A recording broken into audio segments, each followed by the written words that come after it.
So, this is the strange thing to me about this. And I know this just looks like garbage. That's because it is, but it's okay. It helps me think. I know some people that might be surprising as well. The timeline, as I understand it, and this is what makes it so strange, is November 21st. Oh, sorry. So that's November 21. So November 2021, there was the Rittenhouse trial. That's when Nick had his biggest stream ever with about 100K subscribers. And this is about where he started to make buttload of YouTube money. So this is all before it. Then the following year, 2022, he takes out this mortgage for a reason that we don't know. Now, people might be saying, well, he owes money for Monty, he owes money for Mirandaza. Well, the thing is, this predates all of this, even the worst day. So we can see here the Depp trial. That's the funny thing. This happens between the Rittenhouse trial and the Johnny Depp trial when he should have lots and lots of money. So why did he need to do this? It doesn't make any sense. Now, I thought maybe it'd be something to do with the worst day ever, but that happened again after he took out this loan.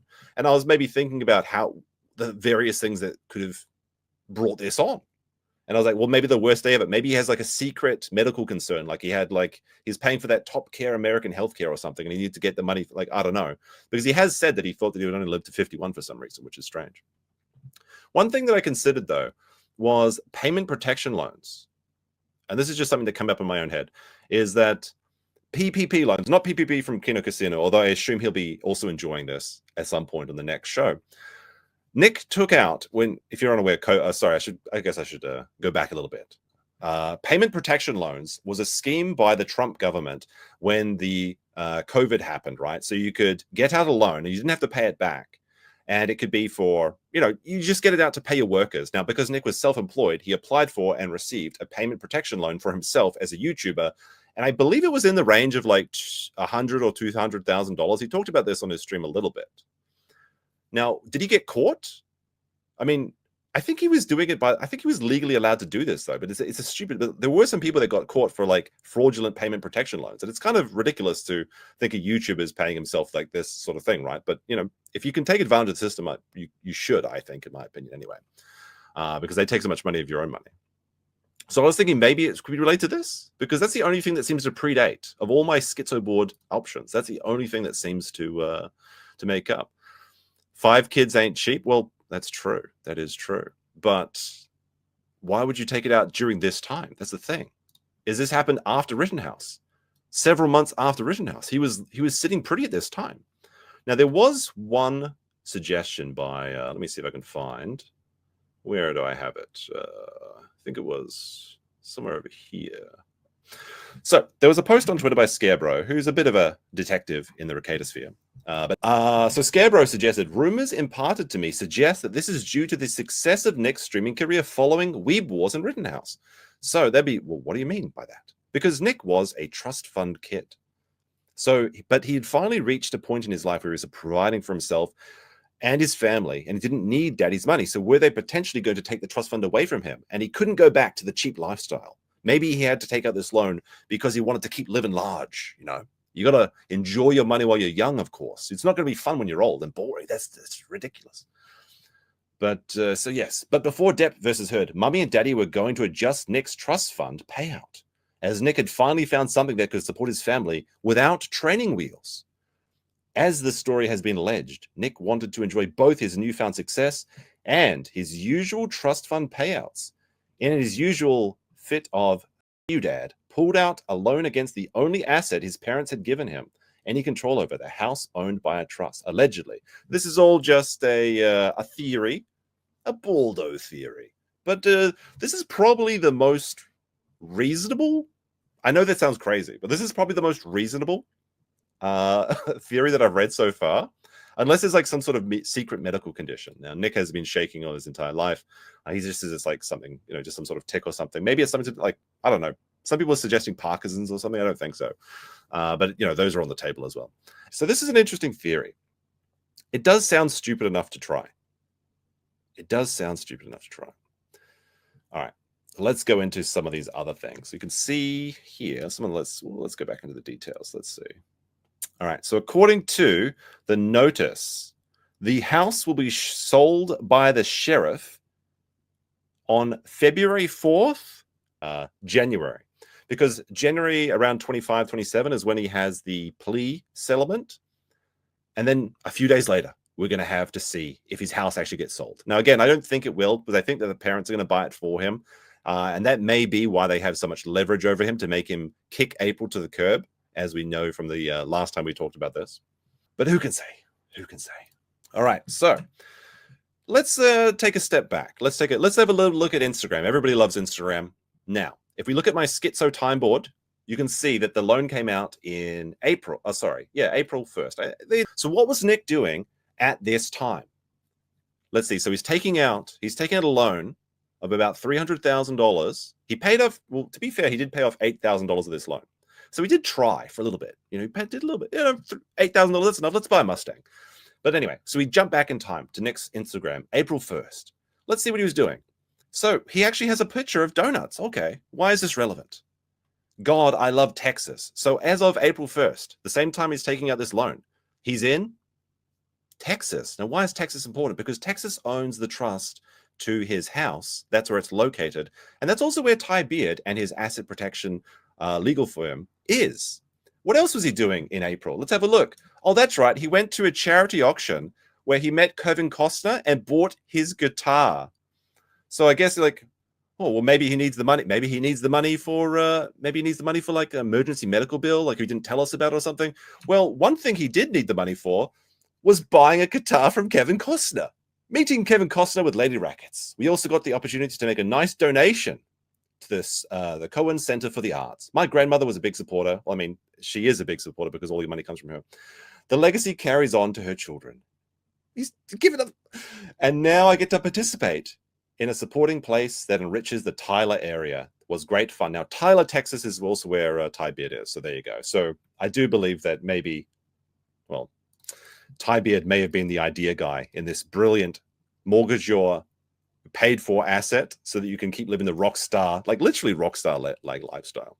So this is just the beginning. This is just the beginning of his stupid purchases. Now, I think now would be a good. Oh, there's also he's having a nice meal. I thought this is also the same time frame. So you're seeing his nice enjoying some steaks. That's a pretty good steak. You know what? This looks really good. I would enjoy this, and I'm sure this is expensive, but it looks delicious. But what the f is this? It's like, I guess this is what the wife got. The salad that the wife got. It's like lettuce stuffed with what seems to be like creamed corn. How much do you think this cost? I have no idea, but I'm almost certain this is like a $50, $70 plate of garbage. All right. Now, there was a Kiwi Farms post by Melty Butter, which I believe was the first poster, right? That was the first person? Yes, Melty Butter, yes. So it's, they said, this needs spending on something else. But Melty Butter says, I don't think so. Let's give it a whirl. These numbers are very rough, but based loosely on what we know. Let's assume that he made 1.75 million cumulatively in 2022, 2023, 2024. I feel like this is a low estimate, to be honest. I think my estimate for Nick's earnings in that time frame are closer to $3 to $4 million. But I mean, this is pretty fair if you're just looking at the super chats and maybe some ad revenue, because I think that's what a lot of people forget is when they look at how much you would have earned during this time, they look directly at the super chats. Super chats can be a little bit deceptive because they don't tell the whole picture. You make a lot of money from ad revenue, of course, from streams if you're correctly monetizing them at least. And then there's also the sponsorships, Rumble, all those crappy garbage that he was trying to sell, the 5G protection badges, the air filters, that stupid little chainsaw that couldn't even go through a plastic bottle, birch gold, the Baldo. There was a lot of money from sponsors. Sponsors offer a lot of money. Like even a dingy little channel like mine.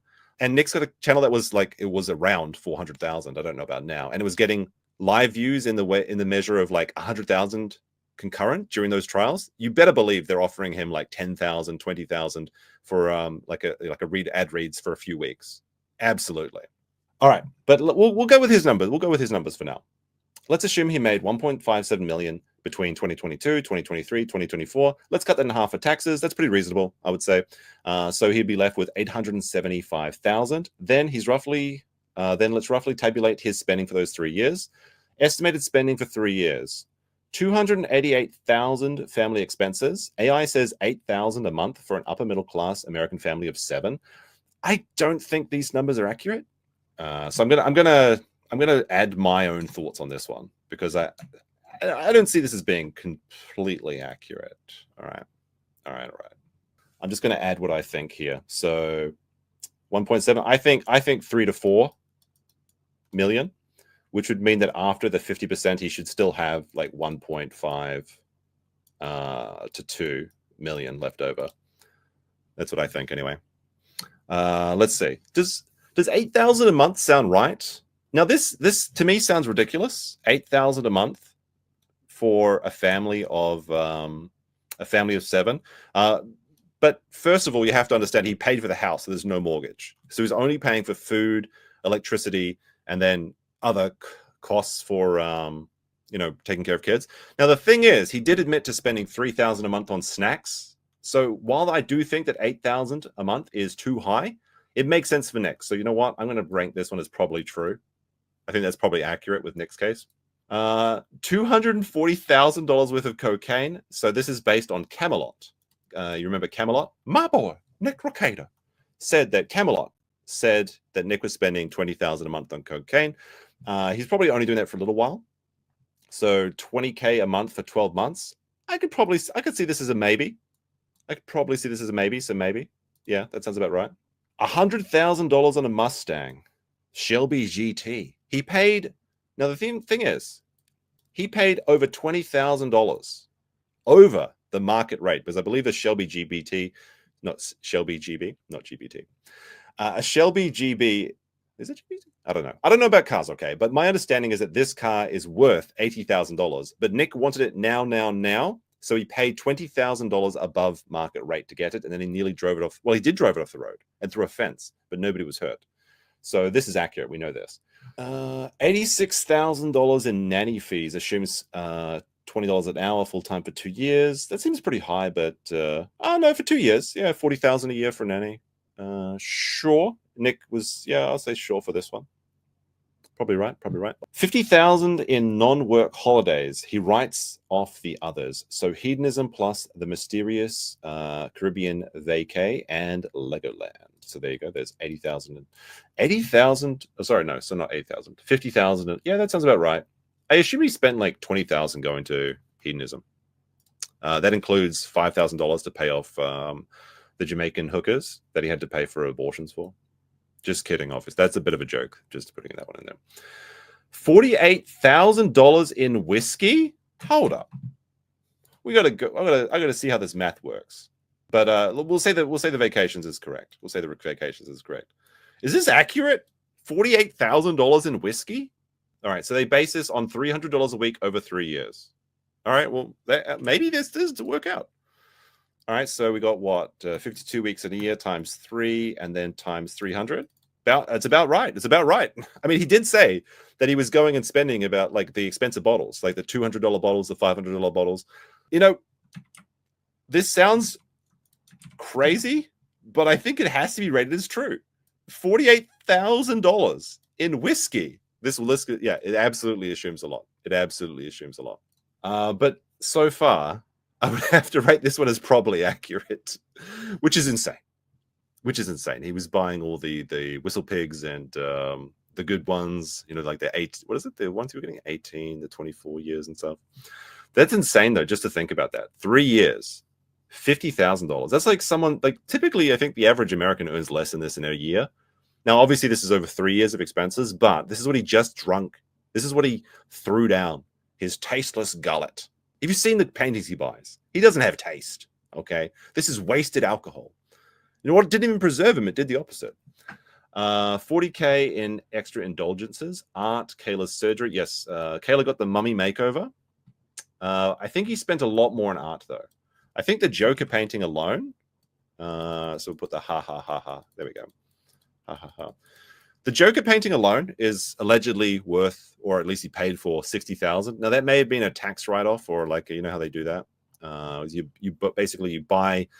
You buy the art as a donation, you get the painting, and then you deduct it. So who can say?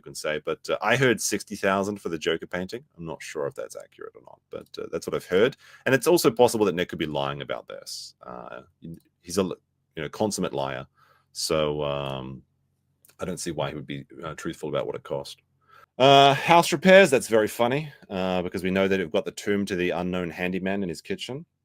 But if you add all of these expenses up, which I would say they're fairly accurate in what I know about Nick. I would say this is fairly. I would say the cocaine is the most dubious one. Now I know that I know that Camelot said that he was spending 20,000 a month on cocaine. I assume that was for like 1 to 3 months at maximum. There's no way he was blowing through 20,000 a month on cocaine for 12 months. I don't believe that. I mean, it's not impossible. He may have been stupid enough to do that. God damn it! I mean, his handyman's name was L. Ron Cupboard. God damn, you completely destroyed my train of thought, but very, very funny. But when I heard, so Camelot did say that 20,000 a month, right, is what I was going to say. But I assume that Nick was bragging about this and it was a lie from the get-go. Like, he probably spent like $3,000 to $6,000 a month on cocaine. He's like, yeah, I'm a baller, man. I spent 20K on cocaine, ain't no thing. That's what I assume it was. And then Camelot reported as he heard it. Because frankly, I don't believe it, but you never know, right? Like this story is so crazy that it may just be the case that it's true. Apparently an ounce is 1,500, more or less. Well, how many ounces was he putting through his nose every day, though? That's the question. I actually don't have any problem with Camelot. He seems like he's doing his own thing. It's fine. Good for him. Good for him. He's a bit of a drama queen, though. He's like, I don't like drama. No, he absolutely loves drama. He loves it. But the gap, if these numbers were accurate anyway, then the gap would be $7,000, which is kind of crazy when you think about it. So again, there's a lot of liberties taken with this, a lot of assumptions taken with this.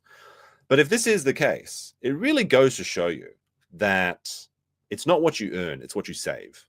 It's an interesting theory. It's certainly an interesting, interesting little post here. But I have some problem with the numbers, but it's not impossible, right? It's not impossible. All right. Now, this brings us into the Montegraph.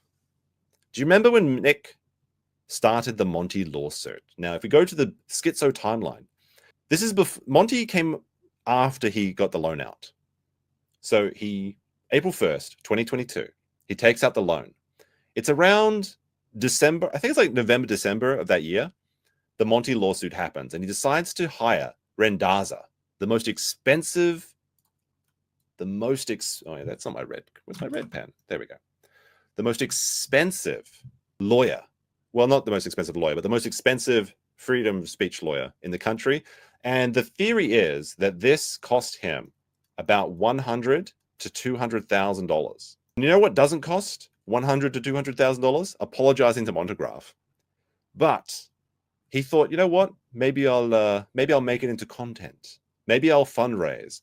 And he decided to put up fighting the bogus lawsuit, give send go. Of course, the Kick Nick fund, like the Kick Vic lawsuit raised about 300K. So surely he could raise 300K for himself. He was only asking for 50,000, but he raised a measly $12,000. And I think this is an important moment because, first of all, he obviously has money problems, which is why he's taking out the loan.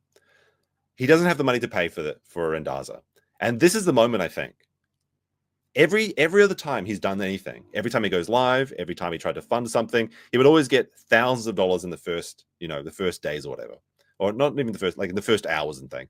I think this is the first time, like he knew that he was maybe bleeding a bit. He's like, oh shit, this didn't get funded. Wait a second. Wait, what? Wait, the audience doesn't have my back anymore? Wait a second. Now, he may have still been in that cope phase still then. I don't know. But I think this was the first indicator that there was maybe the audience is starting to lose faith in it. So he was only able to raise, I think he raised a little bit more than this, but I believe he took this down eventually because it was kind of embarrassing. But the funny thing is that Montegraph, yeah, ain't that neat? Montegraph has him by the balls now. Because if he did apologize and said that he said some horrible, hurtful things about Montegraph, he could have got away with this for free. But now Montegraph, just by keeping things going, holds this incredible sword above Nick's head. The discovery is going to last a year. The discovery in the Montegraph case is going to last until December. The thing is, all Montegraph has to do is just keep it going. keep racking up the bills. Oh, what's that? Another discovery request? Or what's that? Another bill to pay? Guess you're gonna have to bill Rendar. Like, there's no way. Like, it's not good. Even if you get, there's no way it's happening. It's just very, very sad. Very, very sad.